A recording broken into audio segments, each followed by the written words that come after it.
সেবি share market জগতে recently কিছু পরিবর্তন এনেছে। 1 জুলাই থেকে সেবির নতুন সার্কুলার 2 লেভেল প্রকাশিত হয়েছে, যার ফলে ব্রোকারদের রাতের ঘুম উড়ে গেছে। সেবির এই নতুন পরিবর্তনের ফলে ব্রোকাররা তাদের প্ল্যাটফর্মে নতুন নতুন চার্জেস প্রবর্তন করছে। যদি উদাহরণ দিয়ে বলি তাহলে জরোধার ব্রোকার নিতিন প্রমোদনে টুইট করে বলেছে সেবির এই নতুন পরিবর্তনের ফলে ব্রোকারদের ব্যাপকভাবে প্রভাব ফেলেছে, আর এই প্রভাবের ফলে জরোধার ব্রোকাররা তাদের ব্রোকারেজ চার্জও বাড়াতে হবে। এই পরিবর্তনের ফলে আপনারা হয়তো ভাবছেন যে টপ শেয়ার মার্কেটের অ্যাপ কোনগুলো হবে। তো এই ভিডিওতে আমরা আপনার জন্য 7 থেকে 8টা প্যারামিটার্সের ওপর বিভিন্নভাবে ভাগ করে টপ 11 অ্যাপসের কথা আপনাদের বলতে চলেছি, আর আপনাদের 2024-25-এর বেস্ট 3 অ্যাপের কথা আমরা বলবো।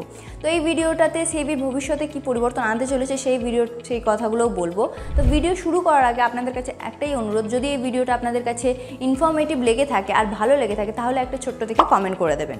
তো চলুন ভিডিওটা শুরু করি। প্রথমেই তার সব থেকে ইম্পর্টেন্ট প্যারামিটার হচ্ছে যে আপনার অ্যাকাউন্ট ওপেন করতে আর তাদের মেনটেন করতে কীরকম চার্জেস লাগবে। যদি অ্যাকাউন্ট ওপেনের ক্ষেত্রে বলি তাহলে কিন্তু কোনো রকম চার্জেস লাগবে না। কিছুদিন আগে পর্যন্ত জরোধা 200 টাকা পর্যন্ত নিত, কিন্তু এখন সেটা ফ্রি করে দিয়েছে। আর এম পকেটে আপনার ফ্রি এর অপশানও রয়েছে আর 999 অপশান রয়েছে। যদি আপনি 999 অপশানটা নেন তাহলে কিন্তু অনেক চার্জেসটা কম হতে পারে। এবার ধরি আমরা মেনটেনেন্সের ক্ষেত্রে আমি আপনাকে 3টে ক্যাটাগরিতে আমি এখানে ডিভাইড করব। ফার্স্ট ক্যাটাগরি হচ্ছে যারা 50,000-এর কমে নিচ্ছে, সেকেন্ড ক্যাটাগরি হচ্ছে যারা 50,000 থেকে 2 লাখের মধ্যে নেবে, আর থার্ড ক্যাটাগরি হচ্ছে যারা 2 লাখের বেশি নেবে। যদি 50,000-এর কম নিয়ে থাকেন তাহলে আপনার অ্যাপেতে কোনো রকম চার্জেস লাগবে না, কিন্তু এখানেতে আপনার পেটিএম মানি আর এম স্টকেতে আপনার ইনভেস্টমেন্টের অ্যামাউন্টের ওপর প্ল্যাটফর্মেতে একটা চার্জেস নিয়ে থাকে। আপনার পেটিএমেতে নিয়ে থাকে আপনার 360 টাকা, আর যদি আপনি মতিলাল অসওয়ালেতে আপনার নেবে আপনার 480 টাকা। এটা শুধুমাত্র জিএসটি ছাড়াই নেবে, আপনাকে জিএসটি আলাদাভাবে আপনাকে দিতে হবে। আর যদি আপনি 50,000 থেকে 2 লাখের মধ্যে নিয়ে থাকেন তাহলে আপনার জরোধা আর আপনার এঞ্জেল ওয়ান নেবে আপনার 100 টাকা প্লাস জিএসটি। মতিলাল অসওয়ালের ক্ষেত্রে আপনার নেবে 199 প্লাস জিএসটি। 5 পয়সাতে আপনি যদি 50,000-এর বেশি যে কোনো অ্যামাউন্ট নেন সেক্ষেত্রে কিন্তু আপনার 300 টাকা প্লাস জিএসটি ফিক্স থাকবে। এবার আমি বলি যদি আপনি 2 লাখের বেশি অ্যামাউন্ট নিয়ে থাকেন তাহলে আপনার জরোধাতে লাগবে 300 টাকা প্লাস জিএসটি, আর এঞ্জেল ওয়ানেতে আপনার লেগে থাকবে 240 টাকা প্লাস জিএসটি। মতিলাল অসওয়ালের ক্ষেত্রে 300 থেকে 800 টাকার মধ্যে চার্জেস নিয়ে থাকে। এখানেতে আমি আপনাদের জন্য দুটো জিনিস উল্লেখ করতে চাই। ফার্স্ট হচ্ছে টপ 11 অ্যাপের মধ্যে 5টা অ্যাপ, সেটা হচ্ছে গ্রো, আপস্টক, ধ্যান, সোনিয়া, ইন্ডিড মানি। এর ক্ষেত্রে আপনার কোনো রকম মেনটেনেন্স চার্জ লাগে না। এবার হচ্ছে আপনার মতিলাল অসওয়াল আর এঞ্জেল ওয়ানেতে আপনার 1 বছরের জন্য কোনো রকম মেনটেনেন্স চার্জেস লাগে না। সেকেন্ড বছর থেকে নমিনাল চার্জেসগুলো লাগা শুরু হয়। সব থেকে ইম্পর্টেন্ট কথা বলে থাকি, 1 জুলাইতে সেবির যে নতুন সার্কুলারটা লঞ্চ হয়েছে সেটাতে বলে দিয়েছে 4 লাখের কমে যারা নেবে তাদের ক্ষেত্রে কিন্তু কোনো রকম মেনটেনেন্স চার্জ লাগবে না। আর যদি আপনি 4 থেকে 10 লাখের মধ্যে নিয়ে থাকেন তাহলে আপনার 100 টাকা প্লাস জিএসটি চার্জেস লাগতে পারে। তাহলে বলা যেতে পারে যে এতগুলো যে চার্জেসের কথা বলা হলো, স্ট্রাকচারটা আপনার হয়তো পরিবর্তনও হতে পারে। এই চার্জেসগুলো আপনার 1 সেপ্টেম্বর থেকে অ্যাপ্লিকেবল হয়ে যাবে। এবার পরের পয়েন্টে চলে আসি, সেটা হচ্ছে আপনার ব্রোকারদের ব্রোকারেজ। দেখুন আপনি কম টাইমের জন্য ইনভেস্ট করছেন বা বেশি টাইমের জন্য ইনভেস্ট করছেন, ব্রোকাররা তাদের ব্রোকারেজ চার্জেস নেবেই।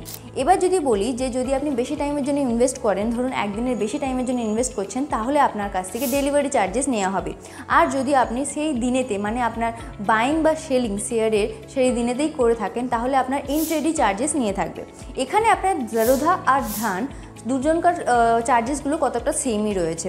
এখানেতে আপনার 20 টাকা অথবা 0.03%-এর চার্জেস নিয়ে থাকে। এবার জরোধার ক্ষেত্রে যদি পরবর্তীকালে ফিউচারে বলি তাহলে আপনার ইন্ট্রেডিতে আপনার 20 টাকা পর্যন্ত নিয়ে থাকবে, আর ধ্যানেতে আপনার 20 টাকা অথবা আপনার 0.03% পর্যন্ত নিয়ে থাকে। লিকুইডিটি আর কারেন্সি চার্জেসের ব্যাপারে আমরা পরবর্তী কোনো ভিডিওতে আমরা আলোচনা করব। এই ভিডিওতে আমরা গ্রো বা পেটিএম মানিতে আপনার সেম চার্জেস মানে ডেলিভারি আর ইন্ট্রেডি চার্জেসগুলো সেমই থাকবে। আপনার 20 টাকা অথবা 0.05% পর্যন্ত চার্জেস নিয়ে থাকে। পরবর্তীকালে আপনার অপশনগুলোতে 20 টাকা পর্যন্ত নিয়ে থাকবে, আর আপনার আপ স্টক 5 পয়সা অথবা আপনার এম পার স্টকেতে আপনার প্রত্যেকটা ট্রানজ্যাকশানের ক্ষেত্রে 20 টাকা পর্যন্ত চার্জেস নিয়ে থাকে। শুধুমাত্র আপনার সোনিয়াতে কোনো ট্রানজ্যাকশানে কোনো চার্জেস লাগে না। পরেও আর একটা ইম্পর্টেন্ট পয়েন্ট হচ্ছে আপনার প্রথম 30 দিনেতে আপনার এঞ্জেল ওয়ানেতে 500 টাকা পর্যন্ত ওয়েভ অফ হয়ে যায়, আর আপনার মতিলাল অসওয়ালেতে 1000 টাকা পর্যন্ত ওয়েভ অফ হয়ে যায় শুধুমাত্র প্রথম 30 দিনেতে। বাকি আপনার চার্জেস আবার নেওয়া শুরু করে। আমরা বাকি চার্জেসগুলো একটু বোঝার চেষ্টা করি। এখানে আপনার 10 টাইপের অফ চার্জেস পেয়ে যাবেন। সেটা হচ্ছে আপনার এসটিডি চার্জেস, টার্নওভার চার্জেস, আপনার ট্রানজ্যাকশন চার্জেস ইত্যাদি। এগুলো জেনারেলি ফিক্সই থেকে থাকে। এগুলো আপনার যদি আপনি যে কোনো কোম্পানি শেয়ার কিনে থাকেন না কেন, এই চার্জেসগুলো আপনার লেগেই থাকে। এবার আমরা এই টেবিলটা দিয়েছি, এখানে আমরা বোঝার চেষ্টা করি কীভাবে কী লাগে। ডিপি চার্জেস যেটা রয়েছে সেটা হচ্ছে আপনার স্টক বিক্রি করার সময় এই চার্জেসটা লেগে থাকে। এই টেবিলেতে আমি একটা কোম্পানির পুরো চার্জেস দিয়েছি। এই কোম্পানির আপনি একটা শেয়ার কিনুন বা 1000টা শেয়ার কিনুন, সেম আপনার চার্জেস লেগে থাকবে। এখানে আপনার সোনি হচ্ছে সবথেকে কম চার্জেস নিচ্ছে, সেটা হচ্ছে 9 টাকা প্লাস জিএসটি। তারপরে হচ্ছে 5 পয়সা বা ধর নিচ্ছে 12.5 টাকা প্লাস জিএসটি।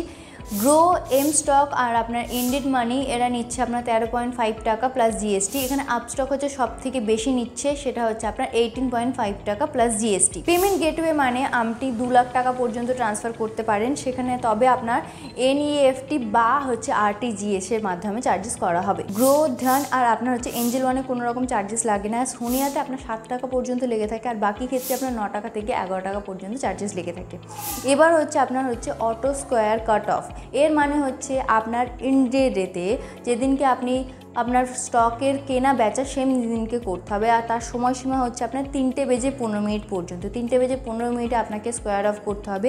আপনি যদি স্কোয়ার অফ করতে ভুলে যান সেই টাইমে, তাহলে আপনার ব্রোকাররা সেই কাজ করে দেবে, কিন্তু তার জন্য আপনাকে পেনাল্টি দিতে হতে পারে। সোনিয়াতে আপনার কোনো রকম পেনাল্টি লাগে না, কিন্তু আপনার ধ্যান, আপনার ইন্ডিড মানি আর হচ্ছে এঞ্জেল ওয়ানেতে 20 টাকা প্লাস জিএসটি পর্যন্ত লেগে থাকে, আর বাকি ক্ষেত্রে আপনার 50 থেকে 60 টাকা প্লাস জিএসটি লাগে। সত্যি করে বলুন তো, এত কিছুর মধ্যে আপনি কি কিছু বুঝতে পেরেছেন? মানে হচ্ছে এটা তো বুঝতে পেরে গেছেন যে সমস্ত প্ল্যাটফর্মে আপনার চার্জেস তো লাগবে, কিন্তু আপনার জন্য কোন ব্রোকারটা সবথেকে সস্তা সেটা বুঝতে পারেননি, তাই না? হয়তো বোঝেননি, তো আমরা আপনার জন্য আরও ভিডিওটাকে সোজা করে দিচ্ছি। আমি প্রত্যেকটা প্ল্যাটফর্মে গিয়ে প্রত্যেকটা চার্জেসকে কম্পেয়ার করেছি। ধরুন আপনি যেরকম জারোধাতে যদি ইন্ট্রেডির চার্জেসটা দেখি, তাহলে আপনি ধরুন একদিনেতে আপনি 100 টাকার একটা শেয়ার কিনেছেন আর সেটা আপনি 105 টাকায় বিক্রি করেছেন, মানে হচ্ছে আপনি 5% আপনার লাভ হয়েছে 100 টাকার ইউনিটে। তাহলে আপনার যদি 500 টাকা পর্যন্ত লাভ হয়, তাহলে আপনি সেই 500 টাকাটা না পেয়ে যাচ্ছেন 488.92 টাকা, আর আপনার 11.1 টাকা হচ্ছে আপনার চার্জেসে কেটে যাচ্ছে। আমি বাকি সব অ্যাপের ইন্ট্রাডে চার্জেসগুলোকে কম্পেয়ার করেছি। যদি আপনি দেখেন সোনিয়াতে চার্জেসটা অনেকটাই কম, তারপরে হচ্ছে আপনার মতিলাল, ধন, আর তারপরে হচ্ছে আপনার জারোধা। যদি আপনি 5 পয়সার পেটিএমটা দেখেন, তাহলে কিন্তু খুবটাই ওটা জঘন্য রয়েছে। এই ইন্ট্রাডে যেভাবে আমি চার্জেসগুলোকে কম্পেয়ার করেছি, সেইভাবেই আমি কিন্তু ডেলিভারি চার্জেসগুলোকেও করেছি, সেটা শুধুমাত্র 1000 টাকার প্রফিটেই আমি করেছি। আমরা দেখতে পাচ্ছি সোনিয়ার হচ্ছে চার্জেসগুলো অনেকটাই কম, আর তারপরে তো হচ্ছে আপনার ধ্যান, জারোধা, গ্রো, এম স্টক এগুলোতে। আর যদি দেখি 5 পয়সা আর আপনার পেটিএম মানিতে সব থেকে বেশি চার্জেস নেয়, সেটা হচ্ছে একদমই আমার মনে হয় ভালো নয়। এবার মনে হচ্ছে আপনাদের পিকচারটা একটুখানি ক্লিয়ার হচ্ছে। এখানেতে আমরা এবার দেখব যে তাদের প্রত্যেকটা অ্যাপের কীভাবে ডাউনলোডসগুলো কতটা রয়েছে, আর তাদের অ্যাক্টিভ ইউজার কীরকম রয়েছে, আর তাদের রিভিউ কীরকম রয়েছে। ডাউনলোডের থেকে আমি প্রথমে আগে একটুখানি ফোকাস করতে চাই, সেটা হচ্ছে অ্যাক্টিভ ইউজারের ক্ষেত্রে। তো আমি এখানে দেখতে পাচ্ছি গ্রোর অ্যাক্টিভ ইউজার কিন্তু অনেকটাই বেশি। তারপরে হচ্ছে আপনার ধ্যান, জারোধা, আর তারপরে হচ্ছে আপনার আপস্টক। এখানে যদি আমরা দেখি, প্রথমে সোনিয়া খুব ভালো লাগছিল, কিন্তু এখানে যে অ্যাক্টিভ ইউজার রয়েছে অনেকটাই তার ক্ষেত্রে কম। কথা যদি বলি, জারোধাতে 1 বছরের মধ্যে রেটিংটা অনেকটাই ড্রপ হয়েছে। গ্রোয়ের রেটিংটা একদম ডিসেন্ট রয়েছে, আপনি নিতে পারেন। 5 পয়সা আর পেটিএম মানির ক্ষেত্রে আমি একদমই বলবো না, কারণ ওদের চার্জেসগুলো এমনিতেই হাই রয়েছে। আর বাকি আপনার পড়ে রয়েছে এম স্টক আর আপনার হচ্ছে মতিলাল অসওয়াল, সেটাও আমি রেকমেন্ড করবো না। তো পড়ে রইলো আপনার এঞ্জেল ওয়ান, ধ্যান আর আপনার হচ্ছে ইন্ডিড মানি। আমরা টপ 3 অ্যাপের কথা রিভিল করার আগে আপনাদের কাছে একটাই অনুরোধ, যদি আপনাদের ভিডিওটা দেখতেই পাচ্ছেন আমরা এতটা ইনফরমেশান আপনাদের জন্য খুঁজে বার করে এনেছি, তো আপনাদের যদি ভিডিওটা কোনোভাবে ইনফরমেটিভ লেগে থাকে তো একটা কমেন্ট করে দেবেন, এটাতেই আমরা কিন্তু মোটিভেট হয়ে যাবে। তো চলুন 2024-25 শেয়ার মার্কেটের জগতে সব টপ 3 অ্যাপের কথা আমরা বলি। ফার্স্ট আমি বলবো গ্রো, কারণ এটা হচ্ছে ইউজার ফ্রেন্ডলি, ডিসেন্ট চার্জেস রয়েছে, সবাই এটা ইউজ করতে পারে, বিগিনারদের ক্ষেত্রে এটা ঠিকই রয়েছে। সেকেন্ড হচ্ছে আপনার এঞ্জেল ওয়ানেতে আপনি প্রো বা যদি বিগিনারও হন তার ক্ষেত্রেও আপনার কিন্তু খুব সুবিধা রয়েছে, চার্জেসগুলো কিন্তু ডিসেন্ট রয়েছে, তো আপনি এটা নিতে পারেন। থার্ড বলবো আমি, সেটা হচ্ছে ধন অ্যাপেতে আপনার বিগিনারদের জন্য একটু প্রবলেমেটিক হবে, কিন্তু এর ফিচার্সগুলো অনেকটাই বেশি রয়েছে, আর এখানেতে আপনি অনেকটা বেশি এক্সপ্লোর করতে পারবেন। যারা প্রো রয়েছে তাদের জন্য ধ্যানটা ভালো।